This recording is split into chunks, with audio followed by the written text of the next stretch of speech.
What's up, banana bunch? Bunch?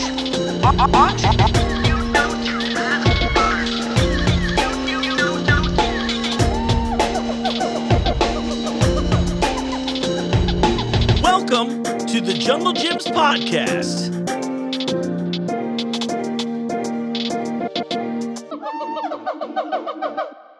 What's up, Banana Bunch? You know what time it is. It's time for another episode of the Jungle Gyms podcast. I'm your host, Mark. Welcome back. We got a fun one for you today. Today, we're joined by Del Hall of 16 Lots Brewing Company. You might know Del better for the reason that I brought him on the show this week when he does his beer-only Lenten fast, which supports charity. Very noble cause. He's a very interesting guy, and he sells a lot of beer to us here at Jungle Gyms. It's going to be a great one. But before we dive into the show, I had a few things I wanted to do. You know, I've been enjoying trying new products with all of you here on the show every so often. But before I even try one of those new products, I want to give a little love to my pal, the Burger Beast, out there in Miami, only in Dade County. As you can see, if you're watching along here, I'll describe it too, but if you can see, we're memorializing. I'm going to ask you for a moment of silence for one of the best sauces. We actually didn't carry this here. This was just a gift from him. It was a guava sriracha ketchup. The extra R always gets me gummed up a little bit. It was really, really good sauce. It was really fun. We only met relatively recently, so it was one of those things, but he's discontinuing his line. So I was just going to say, you know what? Let's put one out there for the Burger Beast. The Burger Beast is still around. He's still a thing. Check him out on Instagram. He's got a ton of followers. Goes all over the country eating burgers, sandwiches, all kinds of fun stuff. You can imagine a man after my own heart. Really love the sauce, and I'm sad to see it go. And I just thought I'd say, hey, you know what? If you're out there watching, buy the last bottle or two, because I really did try to clean them out. So here's that moment of silence. Great, it's a very quick moment. All right, moving on to more fun things. I found these two products in my stroll this week, and I was like, all right, let's see what's up with these. A while back on one of the, I think it was on the Starry Soda review, I brought up a brand called OK Soda. If you don't know much about OK Soda, that's okay.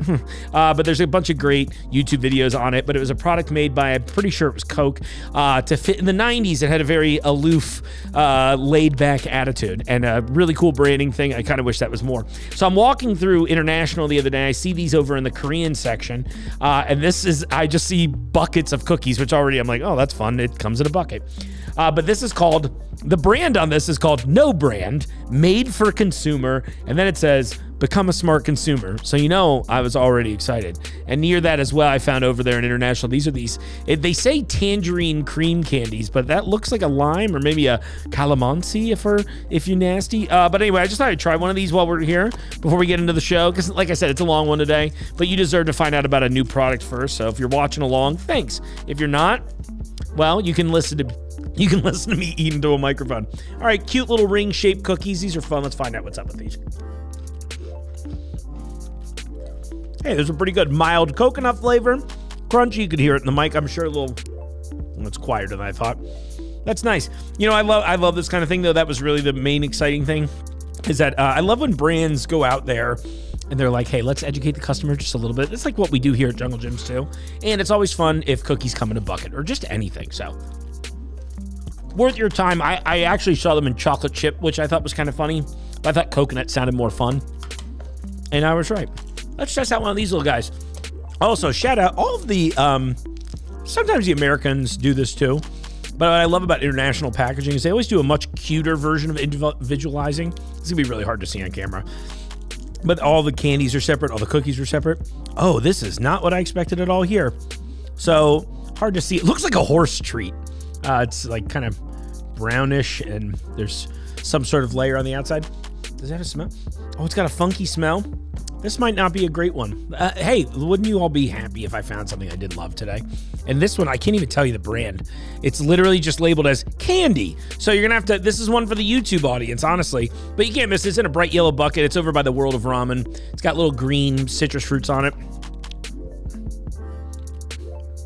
Very soft.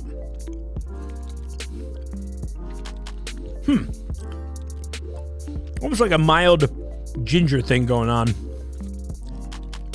Huh. I get a little citrus in the back end too. That's actually really, it was very, okay, I'm looking at the ingredients. Artificial tangerine peel flavoring. That's actually kind of what it tastes. It tastes like a zested citrus fruit. Very Very cool. All right, well, there's 2 new products you didn't know about today. I'll give one more shout out to Burger Beast here. Love you, buddy. Thanks for watching. I'll give a quick shout out. I love this when this happens, but he sends me a picture. He's like, hey, I'm watching it here. And he's like, set up. It's on TV. You know, it's cool when your show is being enjoyed by people all over the place, especially when they have more followers than you. So thanks again. Appreciate you. All right, everyone. Let's dive into the meat of this episode. I'm excited for you to sit down with Del. He's going to tell you the whole story about how this Lenten fast started. You'll hear all kinds of tales of intrigue, like getting called by the Vatican. I mean, it's crazy. It's cool. And I think as of today's release, he's 29 days into the 46-day fast. And as you'll find out, he's down to come back later, and we might even have Dr. Jungle himself check his vitals when he's back. Okay, meet Del. I am excited to find out about this. This is a diet maybe I should be taking on, but I wanted to introduce Del. Del, introduce yourself to the audience. You're a man, you know, of many talents, skills, and history here in the beer scene. Mark, thanks for having me. Hey, this is Del Hall, a.k.a. Sergeant Del, also known as Ohio Beer Fasting Man. Yes. Which, you know, is kind of like, it's not as crazy as Florida Man. Right. But, you know, Ohio Beer Fasting Man, that seems to make headlines a lot. Yeah, I was just going to say, I mean, you've popped up on my Google searches, for better or worse. Right? Right? Yeah. So, hey, I'm the co-owner of 16 Lots Brewing Company. You know, I've been around the brewing scene here in Cincinnati probably about 15 years. Yeah. And, yeah, dude, I'm super pumped to be here and talking to you.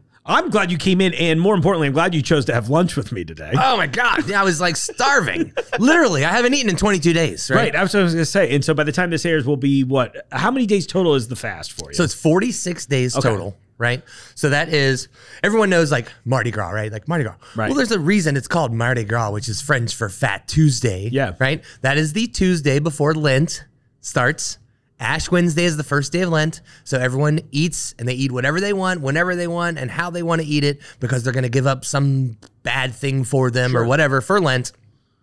That goes all the way till Easter. Okay, cool. So 46 days. It's crazy. Like, how do you feel? I feel pretty good right now. So, like right now, like I said, I think like, you know, I've also, this is the 5th year in a row that I've done this. I've done this 5 times in a row. My body knows what to expect. Right.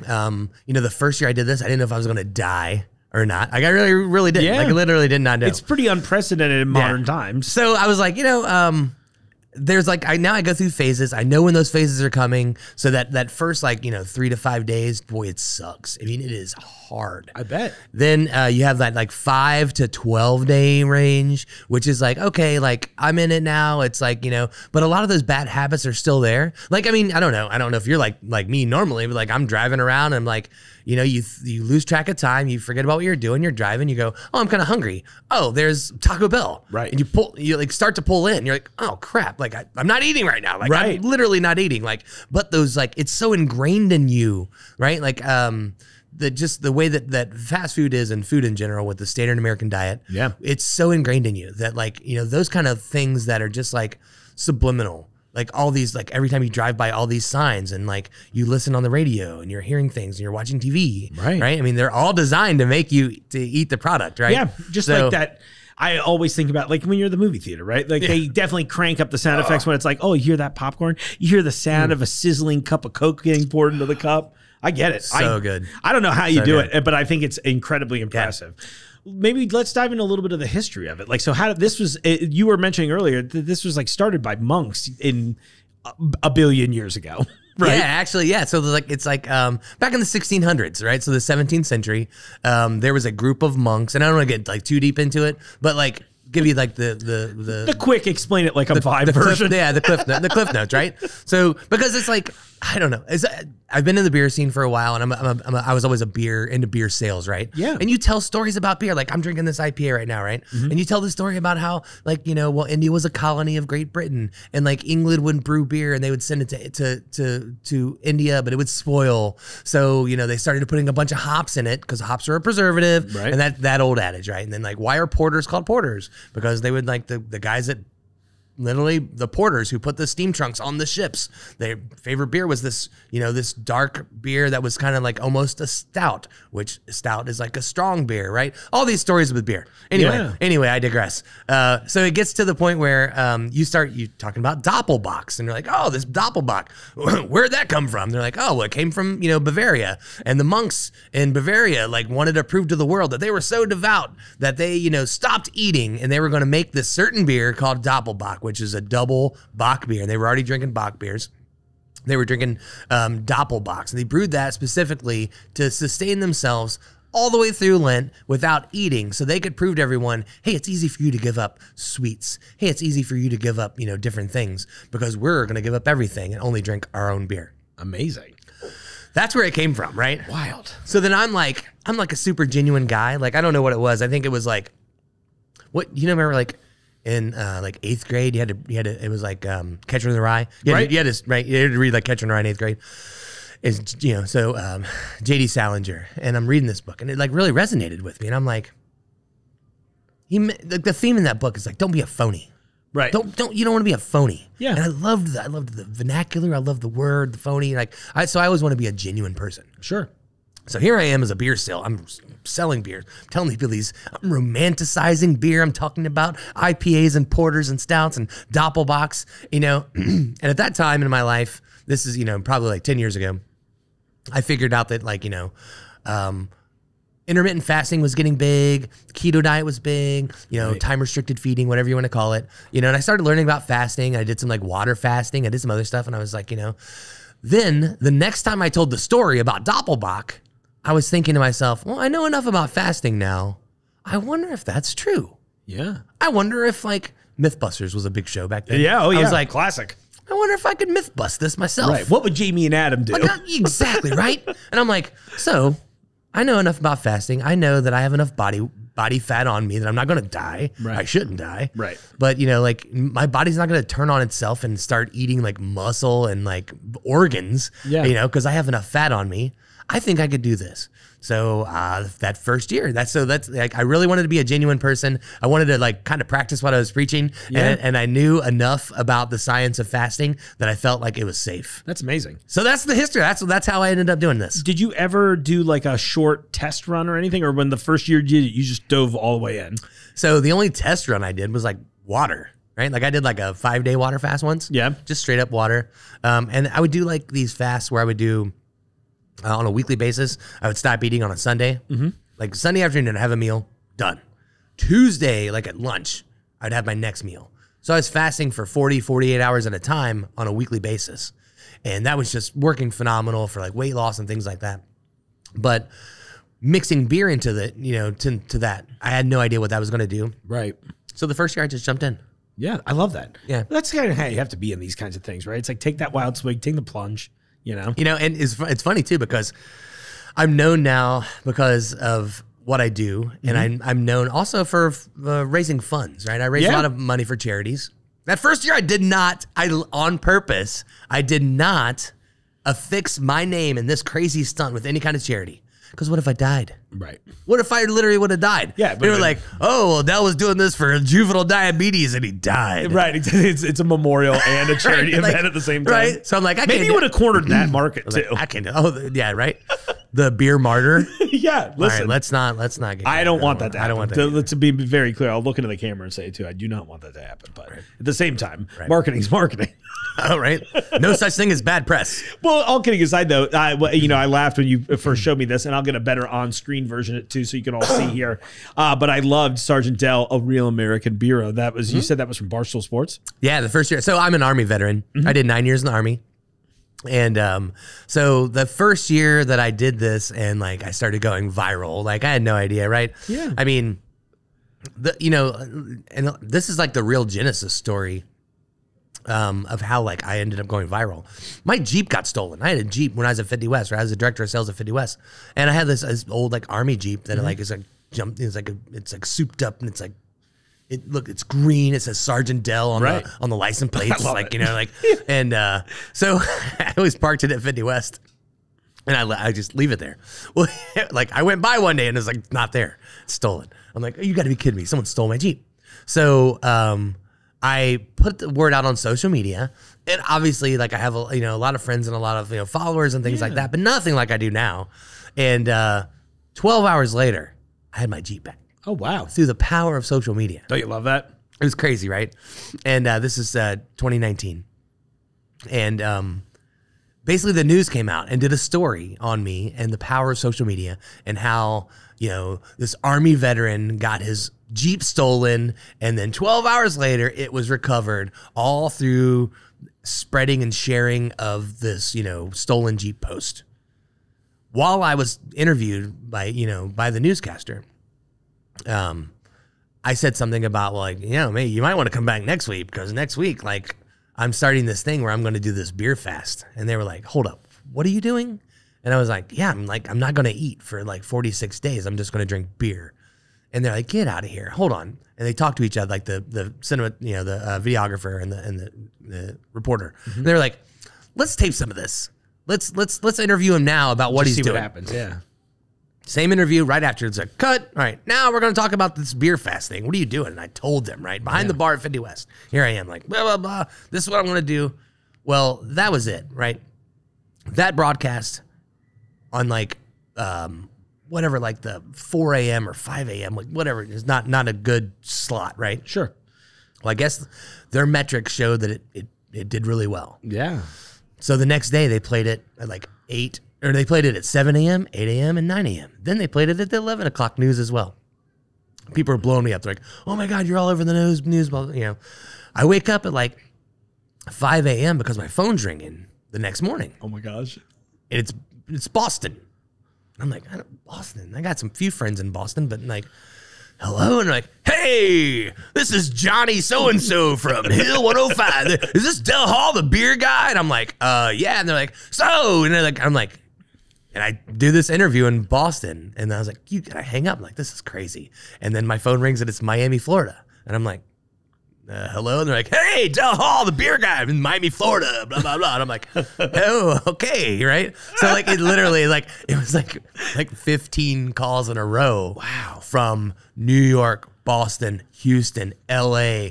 As the time changes, right? So I went from East Coast to the Midwest to the Texas and the mountain range, right, yeah, and to the West Coast. And all day long, I'm just on the phone.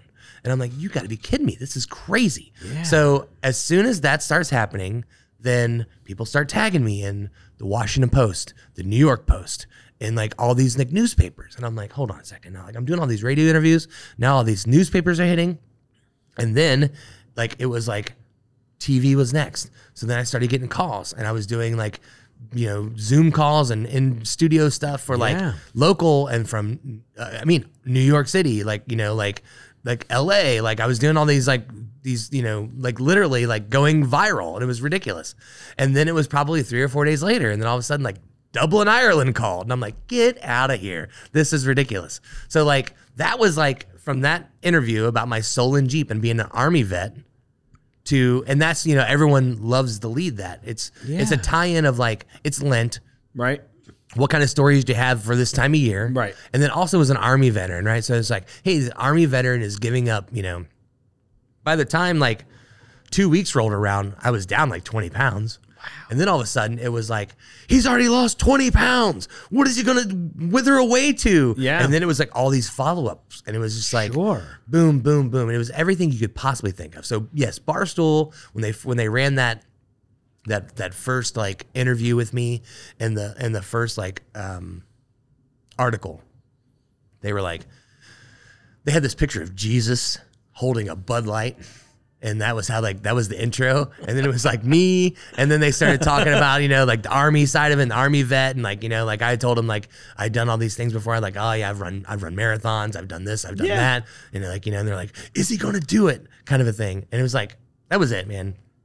Now, 4 years later, and this is my 5th actual time doing it, I've been I've been on TV 500 times now in 50 different countries. I've been in Denver, Colorado, and people from Russia recognize me, or Taiwan. So cool. Yeah, I love it. It's ridiculous. That's so cool. All because of beer. Yeah, but I love that you're doing it for a good cause now too. And okay, look, let's just dive into some of the hard hitting questions. Oh, let's do it. So this is where my thoughts are always. First up, Is there a certain style that you tend to drink more than others, or does any of that even affect it, or are you just going like, hey, let's hit a variety?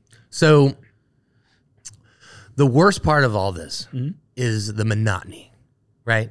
You do not realize how, well, you might realize, but most people don't realize how much entertainment we get out of food. Yeah. Right? I mean, like, hey, there's a new restaurant opening up. There's a new dish. Yeah. Like, a lot of people, like, I'm a super, like, FOMO, right? Like, I'm like, if there's something new, there's something, I want to try it. Like, I have to. Totally like, get it, right? yeah. So it eats up a lot of your time.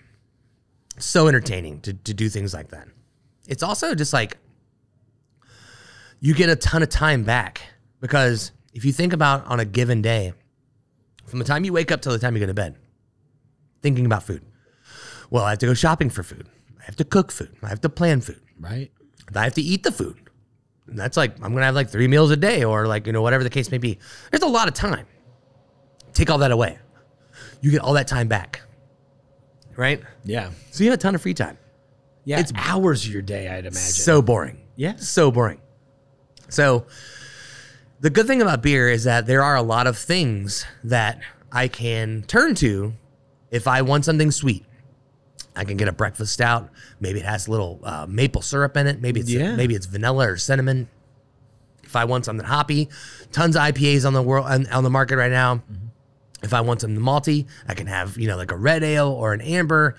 You know, if I want something sour, there's sour beers. If I want something fruity, I can drink a fruited beer, right? Right. Lots of options like that. So the worst part is just monotony and then cravings. So if I have a craving for a certain fruit, might be strawberry, I'll have a strawberry beer. Yeah, it makes sense. If I want something sweet, I'll have something vanilla. That's like the only thing that gets me through each day is knowing that, like, all right, if I really get like a craving, there's some beer that can fit that bill. Sure. The only one that really doesn't work is like umami. Yeah, because there's not too many. I feel like that would be a weird combo. With not a whole lot of right? like, not a lot of mushroom beers out there, or like, also like a lot of people would tell me, they would be like, well, what about like a Rauch beer? Like a Rauch beer is a smoked beer, and a lot of those like they kind of give you notes of like bacon and things like that. I can see that, yeah. But it's still it doesn't do the trick. Like, it's just not it. It's probably still too much of that like wood smoke flavor, not 100% flavor. That makes sense. Yeah.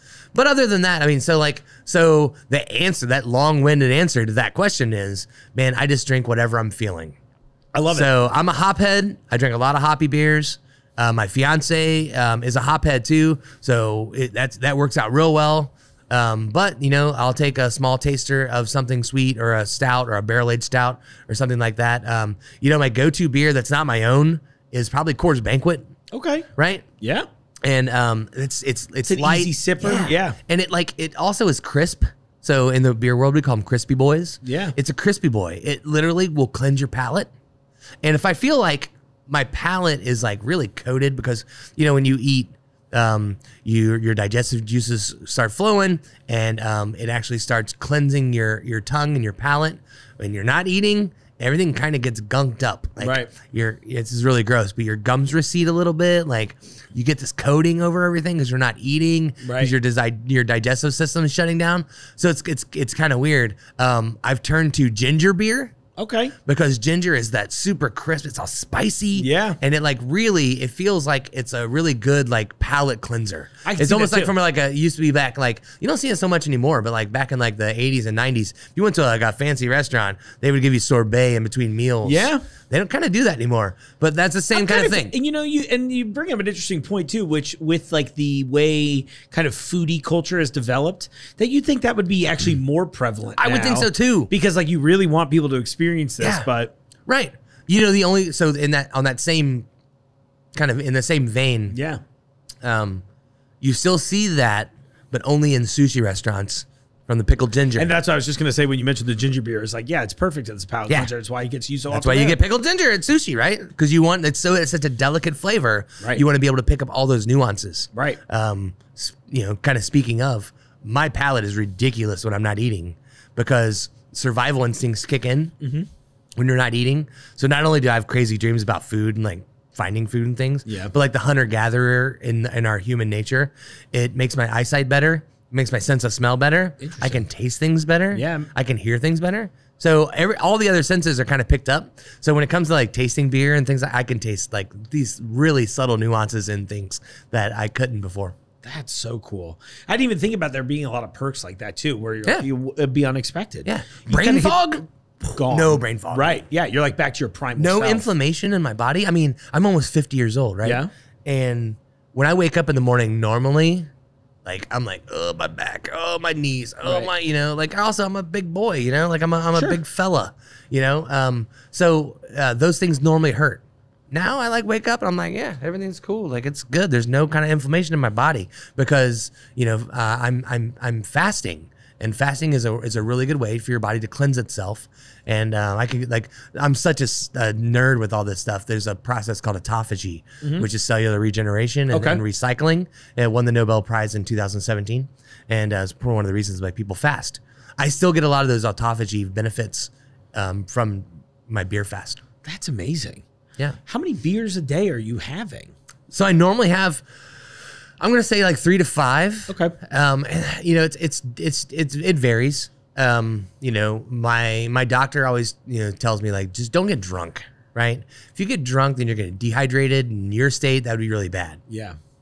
But what I are drinking water as well, right? Oh, tons of water, tons of water. I literally, I mean, I make the rules up, like it's my thing. Sure. So, what I do is I say like nothing with calories. I don't consume anything with calories in it, right? So when I wake up, I normally might have a black coffee, just literally, and also because my tolerance for alcohol goes down, I drink less beer, but also my tolerance for caffeine goes down. So if I drink where like normally I wake up and have like a large coffee, let's say 20 ounces, right? Probably by 10 a.m., I'm ready for another 20 ounces of coffee. Yeah. Cannot do that now. When I finish a large coffee, I would literally be jitters right now. So the tolerance to that goes down. I also I get herbal teas, anything literally without calories. Yeah. So if I want to have a Coke Zero, I can have a Coke Zero. I can have like things like that. Sure. You know, but other than that, man, it's a multivitamin every day and beer. Wow. It's so cool. I mean, and you know, obviously you picked up on a lot of the perks of this, and I'm glad to hear that.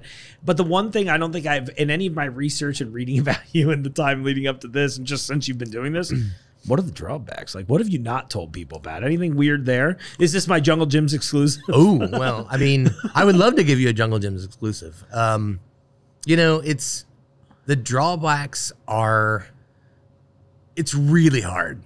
Right? Like emotionally speaking? Everything. Yeah. I mean, physically, emotionally, it is hard. It's, you know, this is not an easy task. It's also like, like on a normal diet, it's like, it's really easy to just cheat. Right. Right? It's really easy to cheat on a normal diet. You're like, oh, I'm going to do keto or I'm doing paleo or I'm doing Whole30 or whatever. And and then like, you know, you like have a cheat meal or something like that. Like, you can't do that. Like, I literally I'm not taking a vow because I'm not religious. Sure. But that when it comes back to that, you know, being a genuine person, yeah, you know, I said, this is what I'm going to do. I'm hoping that people are giving money to charity and, you know, under the guise that like, hey, is Del going to do this or not? Is he, you know, so I take it very seriously. I also, with so much of a like focus on me with like the press and things like that, I don't want to be that guy that like fails. Right. So that actually helps me. But you know, I got the biggest draw. Like, there's a lot of things that like I miss during this time frame. Yeah. That like, you know, so like from a person who like suffers from FOMO a lot. You know, like one of my biggest things is like fish fries during Lent. I've never been to one. I really want to go. Right? Like, it's like I miss those so much. That's not a my people thing. I miss those so much. I miss those so much. Also, like I'm half Irish, half Scottish. Yeah. So St. Patrick's Day is always in Lent. Right. So I can't have my corned beef and cabbage. I can't do like, you know, that you would normally have. You know, and it's funny because like they're the normal like Catholic church, they'll put out things all the time and say like, well, during Lent, if it's a saint's holiday, like you don't have to do your vow. You can just have your, you know, whatever you're eating that day, like that kind of thing. Because like this year, St. Patrick's Day is on Friday. So normally Catholics don't eat meat on Friday. Right. So they couldn't have corned beef and cabbage. They'd have to have fish only. Yeah. Well, they come out every year and say, so-and-so blessed this day and said you can just not worry about what you said you were going to do. Take a day off and you can just do it. Yeah. You know, I don't have any of those because, you know, I'm not religious. This is, you know, it's like a spiritual thing for me. Sure. So I don't have any of those like get out of jail free cards. I love that though. Well, it keeps you like determined and on task, in my opinion, too. I also feel like it would actually maybe make it harder. I make it hugely. Every cheat meal is just one step closer to going back to bad habits, in my opinion. Yeah, right. I mean, like the king of cheat meals is The Rock. Yeah. You follow Rock on Instagram? It's insane. Dude, he eats like 18,000 calories for breakfast. He eats like he'll wake up and have like a platter of sushi, and then he eats like a whole pizza, and he does all these things. It's ridiculous. But the dude has so much discipline the rest of the time. Right. I kind of feel like the same way. Right? Except mine is these 46 days. The rest of the year, I'm not disciplined. You're having fun. My pendulum does not swing in the middle. I'm not a moderate person. Like I'm like full bore, right? Or literally nothing. Yeah. So I feel like, okay, so I have 6 weeks, 46 days. All I do is just really buckle down for these 46 days.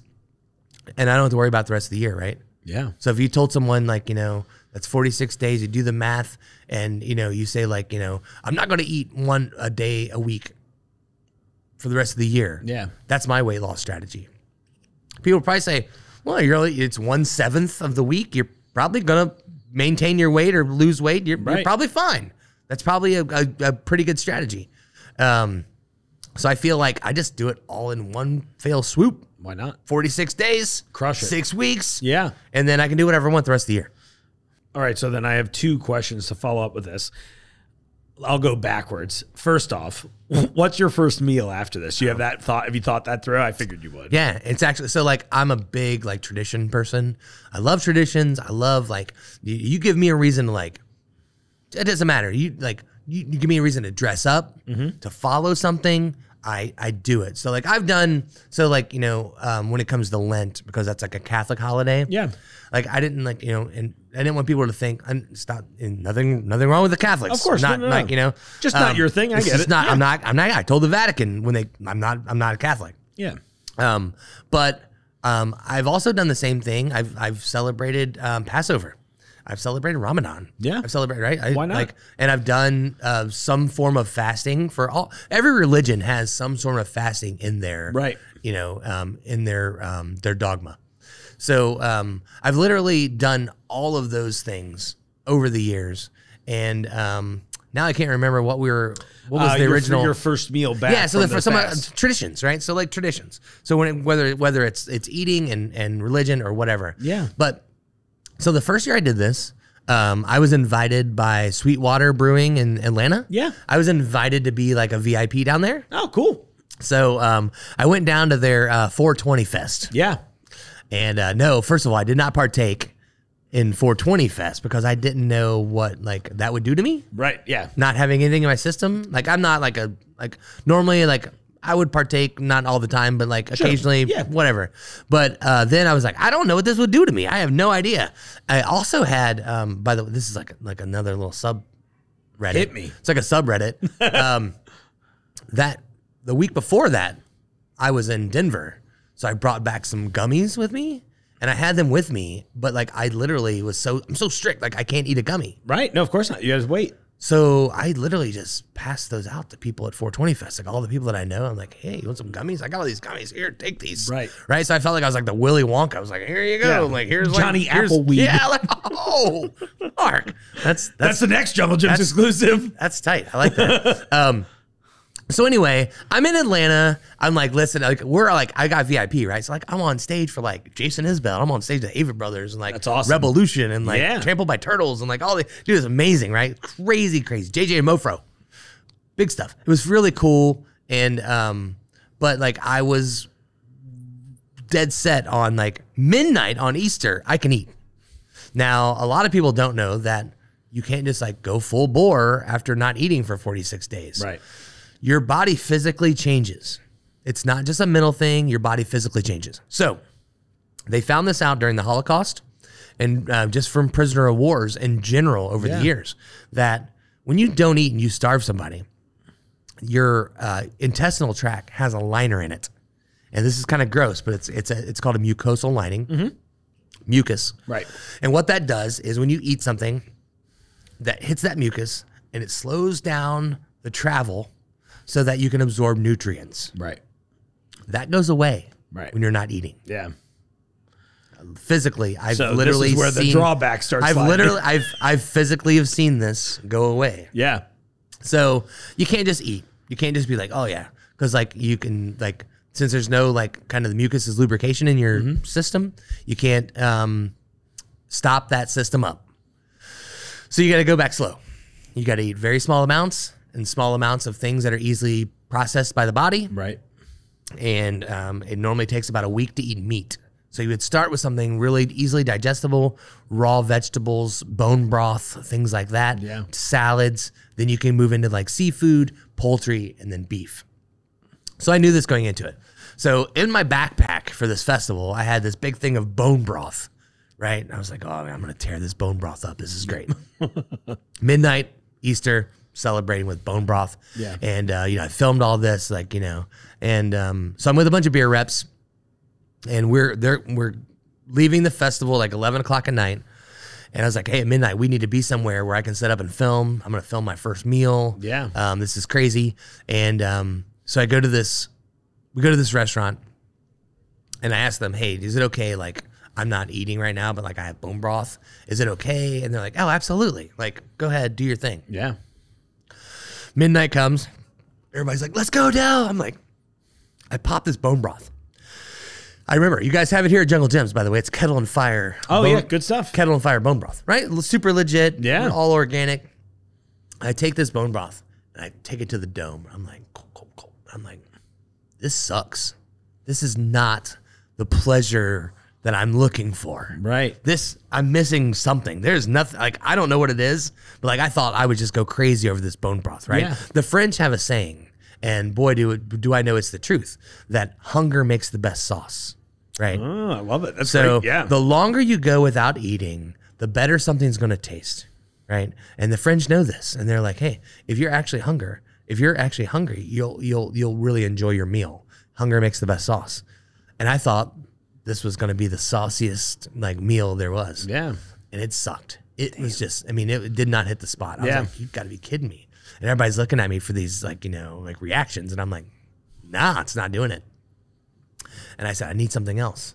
I don't know what, but I need something. So let's go to a restaurant. And at this point, I'm like, I don't know. Like maybe I'm pretty basic, but I'm like, do I need ranch? Do I need something like a salad or something? I don't know. And we're like, so at this point, like we did this at midnight and now it's like we've moved on. It's like 1:30 in the morning in downtown Atlanta, Georgia. And we're like trying to find something that I can eat. Like in my mind, like what can I eat safely? And we find this Mexican restaurant that's still open. And a bunch of beer reps, so it's like we all go in there. There's like 10 of us. And I'm like, guacamole. Oh, okay. Love guacamole. Sounds good. Right?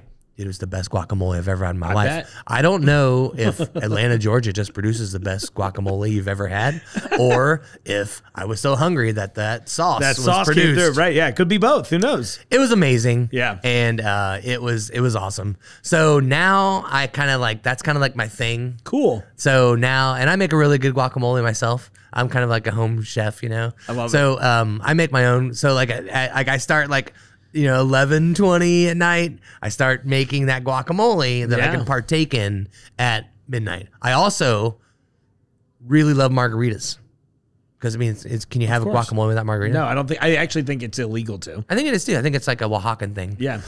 So I literally mix up. In Pueblo. I mix up this crazy like good fresh margarita because I can't have them during Lent. Yeah. Oh, yeah. I didn't even think about it. I can't have margaritas either. Right. So like I don't have cocktails. I don't like, so like I literally have a big thing of guacamole and a margarita and it's just That's heaven. magical. Yeah, I love that. Oh, that's so good. Hey, I was going to kind of flip it back too. We're a decent way in here, so maybe this is a good way for us to start winding down. The other question I had was really like, is there a lot of prep you have going into the, like, leading up to it? Because now, I mean, this is your 5th year doing it. Yeah. So like, or are you just like, all right, it's this week and you're just like pretty much eating normal till your last meal? Man, I tell you what, I'm so like American when it comes to that kind of stuff. Yeah, like you have the best thoughts, like you want to do, like I want to prepare. I'm like, oh, I'm going to start. I need to cut out carbs and I need to do this and do that. And then like something comes up and you end up not doing it. And then all of a sudden there you are at the last, 11th hour and you're like, I guess I'm just going to start. Right. I appreciate the honesty. So I every year I have the intention that like I'm gonna like ease into this, and boy don't I. I don't. I literally don't. So yeah, I just jump in with both feet and just go for it. Yeah. There's no better way, in my opinion. I mean, yeah. Yeah, it's the beauty of the fast. I feel like if you did too much prep time, it probably would be a little less fun. But on that same topic, when it comes to fasting is when people talk about fasting, they talk about practicing fasting. They don't talk about like, oh, I do a fast as a diet or anything. They talk about practice. It's almost like yoga, right? Right. People talk about yoga. These people that are really into yoga, they talk about like, oh, I'm going to go to practice tonight, and they practice yoga. So it's like the same thing when your body actually gets used to via practice doing something, it performs better. So my body now, 5 years into this, has become pretty efficient at, one, it knows this is coming up. Right. So like a bear hibernating, this year I packed on the weight. I didn't like all year long, especially in years past, I could just do whatever I want, eat whatever I want. It just, like I put on like half the weight. Right. And then I would do my fast, lose a bunch of weight. Next year, half the weight again, right? So it's a net positive. I was losing weight every year. This year, my body was like, we know what you're doing. You've done this 5 years in a row. Right. You're going to starve us for a long time. And just packed it on. Sure. Packed it on, man. So all the weight that I lost last year, I put it right back on. And a lot of things happened in my life. I'm building a new brewery. I got engaged. So like I live in like, a family unit now, where before I was like in my bachelor pad, just like chilling, like watching TV and like just like zoning out. Now I'm like in a family, and I have like, like with my daughter, and I have 2 stepchildren, and it's like we have a senior, a sophomore, and a freshman, and then my fiance, and it's like, so like I'm full on like dad mode now. Right. So I'm like, I'm cooking all the time, and I do all the meals, and I do all that, So like all these things, and like we're going on vacations. So I went on a cruise this year, and I went on beach vacations and like things like that. So the whole time I never worried about my diet, right? I just like, my diet's in the spring. Right. I got Lent, So it was kind of funny, but the weight just kind of just poured back on.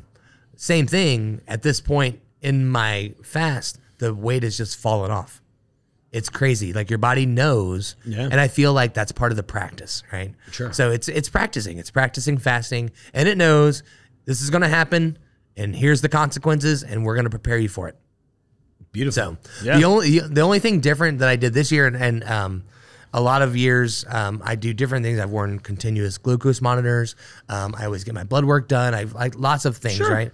This year I went to, it's called the Fitness Insights of Louisville, and I did a whole DEXA body scan. So I laid down, and they literally, instead of just doing like your weight and your body fat, it literally scans your whole body, tells you how much bone you have. Wow. My mom always told I was big boned, right? Right. So it's like, well, I really am. I actually, there's a lot of bone, but then it also tells you how much lean body tissue you have and how much fat you have. Interesting. That's and I'm going to do that again at the end.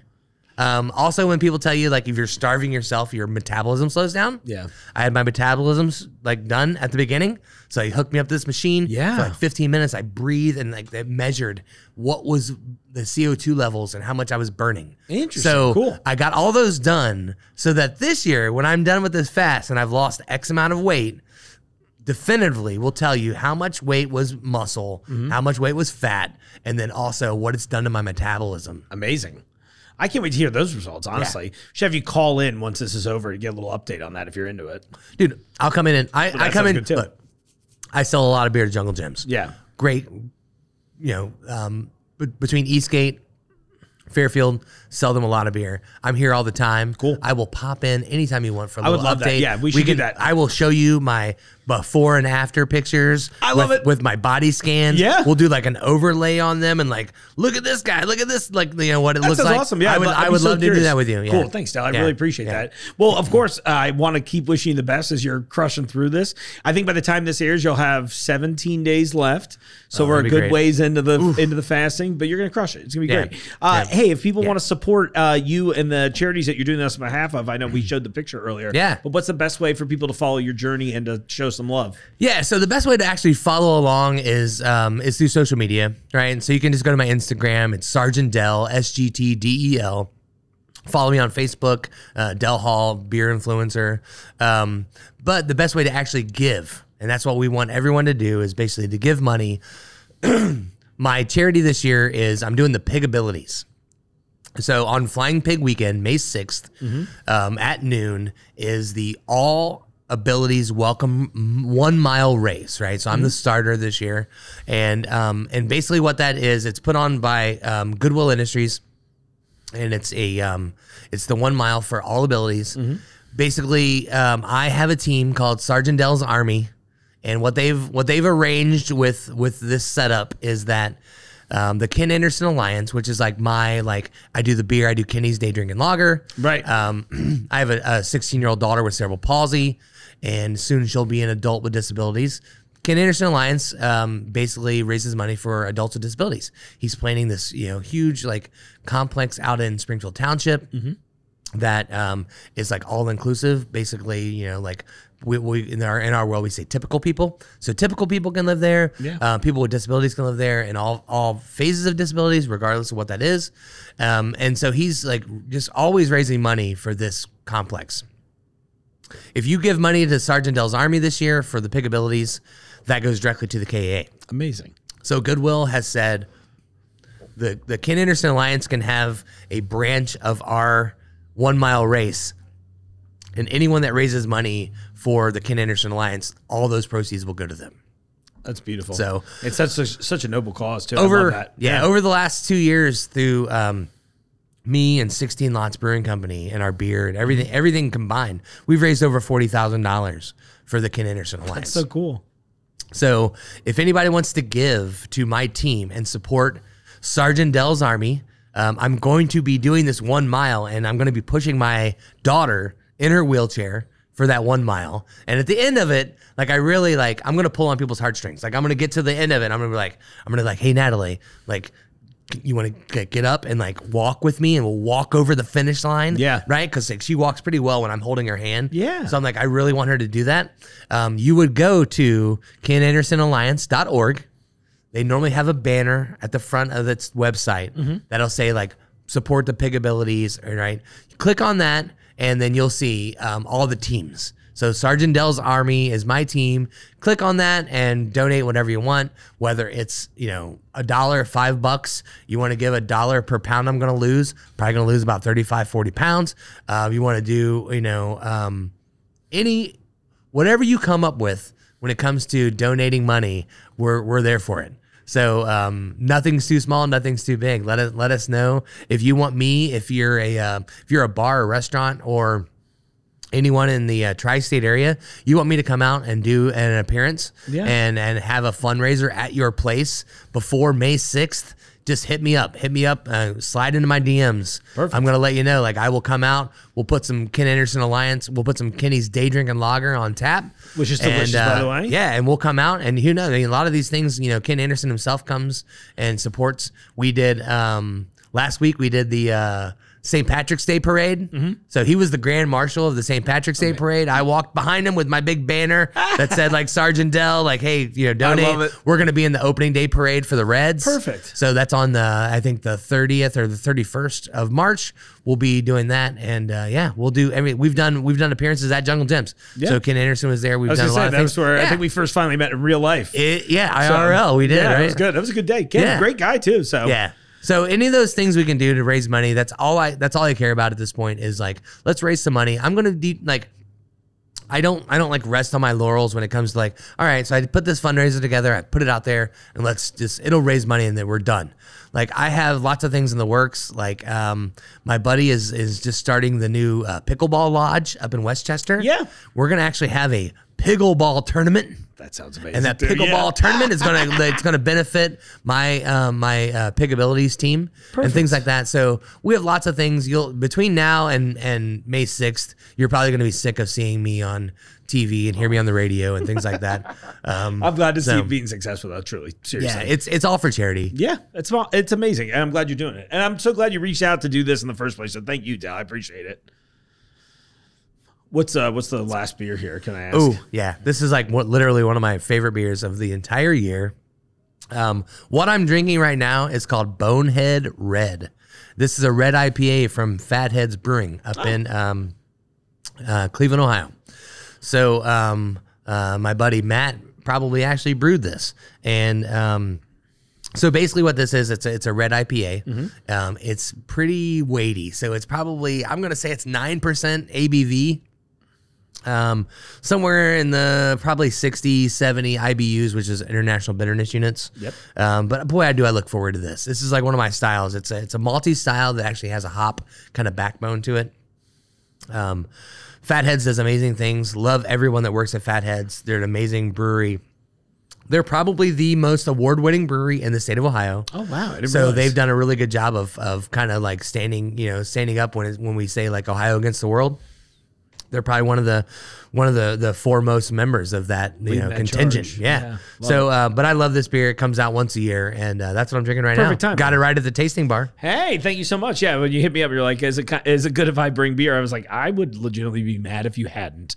So right. perfect answer too. I swear, like every time we talk, every time I have interactions with you, and like it took us so long to actually become friends. Yeah. Like I had heard of you and seen of you, and like things like that. We ran in the same circles. Right. For so long, and it was like like who's this guy I have like 400 mutual friends with on like a Facebook, right? Like, and then like and then all of a sudden, like as we start interacting with each other and like setting this up, then I kind of feel like stepbrothers, right? Like you can't like every time you would best friends. Did we just become best friends? I was like, I'm gonna rub something on your audio equipment right now. All hops, please, by all means. Yeah, I'm ready. I'm gonna rub my hops all over your audio equipment. Oh, Mom! My gosh. Well, next year we'll kick off the fast. I'll get we'll go with like the chili bath routine. I'll get a hot tub in here, and we'll do it, fill it with beer. That's the move. I think that's how we kick it off next year. If you're in, this is my third Jungle Jim's exclusive. Oh, now, bro, I don't know what you just did to me. You have no idea what you just did to me. Yeah. But if we take one of those like portable hot tubs and we fill it full of my beer, that's what I'm saying. And you and I sit in that. We should do a live show from it. I'm not even I may or may not already own a couple of those portable hot tubs too. That would be amazing. Yeah. Because you know what? When it comes to like beer experiences, that's kind of one of the things, right? People always ask me like, like what do I miss and like things like that. And like, what do I do that like keeps it interesting? I do everything. Like, did you see that Coors Light just came out with frozen popsicles? But they're non-alcoholic. I'm like, what's the point? Okay. First of all, I came up with that. Really? Uh-oh. So Coors. 4 years ago. We shouted them out earlier even. 4 years ago, I get so sick of not chewing because I don't even chew I don't chew gum normally or anything like that. Like I try to stay away from artificial sweeteners. Yeah. But your digestive system shuts down. I've made popsicles. That's brilliant, honestly. Beer popsicles. Yeah. I made them out of like Lindemann's Framboise. Oh, I bet that would be amazing. Yeah. It's so good. Oh my gosh. I made beer ice cubes just to chew on. Sure. And I'm like, okay, Miller Coors. Now I see you doing the whole popsicle thing. Yeah, but they pulled the beer out. It's just beer flavored. Right. When I read that, I was just like, yeah, that is a half measure. I don't think that's going to work. I don't drink decaf coffee either. Oh, well, I was going to say, I mean, and like, I obviously love the accessibility that non-alcoholic beer provides, but I feel like the person, but I feel like the person who is trying to eat a beer popsicle wants, or like at least a Coors Light branded one, they're there for the 4.5%. They want to taste the Rockies. Right. You know? Oh, absolutely, right? Have you actually seen them? Do they turn blue? That's a great question. Right? No, that would be a good move, right? But then it's like if the packaging was like blue. They should do that. Yeah. I don't know. Well, if not, they're gonna. As soon as I heard that, I was like, popsicles are my thing. Like I went ahead and I had to buy popsicle molds. Well, see, now you just need to launch ahead of them at 16 lots. Well, I don't know what my next beer invention. Yeah, why not? Okay. Or just do it as like a pop-up thing. You know, like, hey, this week we're doing everything's frozen, and you do your whole lineup, and you freeze a bunch of them. Everybody's in there eating popsicles. It'll be a weird look, but the photos for social will be hilarious. Right. We are. So we are. I mean, you bring up 16 lots, and you bring up like what we're doing. So like obviously we're building our second location right now. I'm building 16 lots Southern Outpost at Newport on the Levee. Yes, thank you. It's at Jefferson Hall. As a Kentucky resident, I'm glad that's happening close to my house. I can't wait. Like I cannot wait for this. But you know, one of the things that we're going to focus on is not just from scratch, you know, kitchen and our amazing beer, but we also we've put in 4 slushy machines. That sounds fun. Like, we're gonna do some beer slushies and things like that already. So a cool little popsicle pop up that's actually alcoholic, right? Because it's like kissing your sister. Yeah, There's exactly. no alcohol. Yeah, it's like kissing your sister. There's no alcohol. Right. involved. It's like decaf coffee. Like why? Why would you do that? Makes no sense. That's a good question. Don't ask the internet; they will tell you in detail. I'm sure there's a subreddit. For sure. Yeah, exactly. It's like, well, now that we've just taught the audience about that, right. All kidding aside, Del, congratulations on everything. Seriously, I'm so glad you came in. I'm looking forward to the follow up too. We should really do that. I'm going to get that hot tub in here next year, so be ready. We have so many things going on already. I mean, I'm very excited. 100%. Like easy peasy on the follow up, right? Cool. No questions asked. Let's do it. We'll compare things. It'd be super cool. But we're doing a beer hot tub next year. Like, dude, epic. Your hot tub, hot tub. Ridiculous, isn't it? Epic. Like that is amazing. You know, that's one of the things too. Is like, I love being like 513. I love being Cincinnati. Yeah. You know, I grew up in Dayton, Ohio, by the way. A lot of people don't know that. I grew up in Dayton, Ohio. So I haven't been in Cincy. I've been in Cincy probably 12, 13 years now, somewhere around that neighborhood.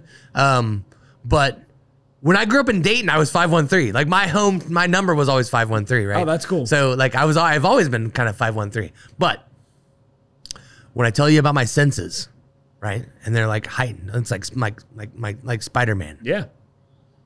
I don't care where I am. Anywhere in Cincinnati, Ohio. I lived in Pleasant Ridge. I live in Hyde Park. I have a brewery in Mason. I'm in Fairfield now. I don't care where it is. When you open your car doors, it's not like it's like Back to the Future either. Like when you open your car door and you get out of your car and you breathe the air in Cincinnati, if you pay attention, you smell Cincinnati chili. Yeah. It does not matter where you are. Though. Yeah, you get it does not matter where you are. Yeah. You can be anywhere and you pick up Cincinnati chili in the air. It's everywhere. It's the 513 magic. It's crazy. Yeah, I love it. It's crazy. So cool. So yeah, that was super epic when you did that with the well, thank you. I appreciate with the that. bathtub full of chili. Well, hey, we'll just keep bathing in things. We'll make it your beer next time. It'll be great. Oh, hot tub beer hot tub. Yeah, can you imagine? I'm so ready. People have done beer spas, so we'll find out how good. Look, the thing I tell people all the time is like the chili was great on my skin. I honestly don't think I've had as smooth a skin since. And for like 10 days, I was like, wow, I don't even need to moisturize. It was amazing. So I think it's something about the tomato paste and obviously probably the high fat content. You know, right. It's good. We'll do some like hop masks. We'll put hop masks on. I'm in. Sit in the jacuzzi. It'll be great. Oh man, I cannot wait. Yeah, this will be fun. Epic. Thanks, Dal. I really appreciate it. Epic. Yeah. You're an epic guy, Mark. All right, everyone. Make sure you tell us that you want to see that for sure. So we definitely have it happen next year. I'm excited about it. Absolutely. Thanks for your time, Dal. Really appreciate it. Anytime. We'll anytime. see you soon. Yep. Thanks for having me. Of course. Everyone, thanks so much for sticking around. Appreciate you watching the show. You know the drill here. Like, share, subscribe. Leave me a comment if you're watching along on YouTube. If you're listening to the audio-only version, thanks so much. Tell your friends. Tell them you love the show. Tell them you love the fun things we get into. And tell them about all the fun stuff that's coming up here soon. Don't forget, we've got all kinds of great things coming up in the store, too. We just released tickets to Beer Fest. That's going to be a great time. It's going down in June. I believe it's the 16th and 17th, but you can get those tickets now on our website. There's more festivals coming. I can't remember if the other one is one I'm allowed to talk about yet, but it is one of the ones you all keep asking me about, not Cheese Fest. But we got more festivals coming up, so I hope that we all get to hang out soon. On that note, we're going to wrap this up. I'm going to dive into some more of these coconut cookies, and I'll see you out there in the aisles. The Jungle Gyms podcast is recorded in the WJJI studio inside Jungle Gyms International Market in Fairfield, Ohio. The Jungle Gyms podcast is produced and hosted by Mark Borison.